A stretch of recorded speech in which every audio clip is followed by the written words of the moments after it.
So, yun oh. Good morning sa inyo lahat dyan, mga bossy, mga brother, mga karepa. Today is another day. At another day, another print na naman dito sa Scooter Boy Garage. Ito lang ang kagandahan. Meron tayo mga printer na panggawa ng gamit. May gamit tayo panggawa ng gamit. Kung wala kang gamit at merong file at pwede kang mag-design, pwede kang mag-print. Pwede mong gawin. So, ano nga ba ito piniprint natin ngayon, mga brother, mga bossy, mga karepa? At yun oh. Yan, vapor blasting gun, mga boss, mga brother. So medyo nahihinaan ako sa sistema nung binubuo nating vapor blasting system. Medyo malaki kasi yung binubuga at maraming nawawalang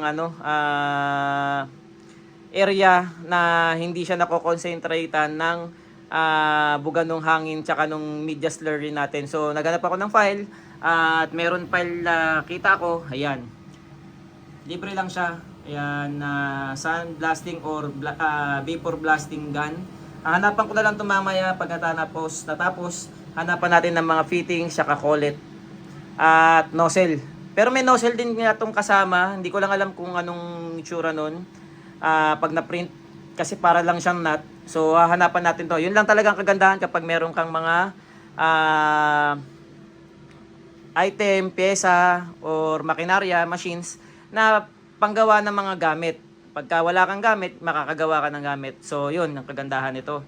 At ilang weeks din tong natenga. At napaka-busy talaga natin.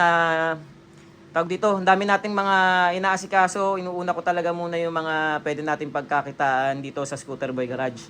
So, kailangan natin itong vapor blasting system natin, kailangan natin matapos para kumita na at makapag-entrega na sa atin ng pagkakakitaan. Kasi alam niyo naman, in this difficulty times, kailangan din natin talagang gumawa ng mga paraan para magkaroon tayo ng extra budget, extra pondo. So yun lang, mga bossing, mga karepa. Magandang umaga, tanghali, gabi sa inyong lahat dyan. At update ko rin kayo mamaya doon sa ating doon sa baba para makita ninyo yung ating vapor blasting system. Papakita ko sa inyo. Kapag may mga katanungan pa kayo, mga boss, kung gusto nyo matuto at gusto nyo magkaroon ng idea pagdating sa mga 3D printer, sa two-stroke, tanong nyo lang sa kahit anong klaseng larangan na alam natin pwede nating ma-share, may bahagi. Huwag kayong mag-atubiling, magtanong at mag-PM lang. At kung hindi pa nga kayo naka-like and follow rito sa ating page, i-like and follow nyo na para at least kung meron kayong mga katanungan or meron kayong pwede nating gawan ng video. So yun lang, again, magandang umaga, tanghali, gabi sa inyo lahat dyan, mga brother, at ride safe.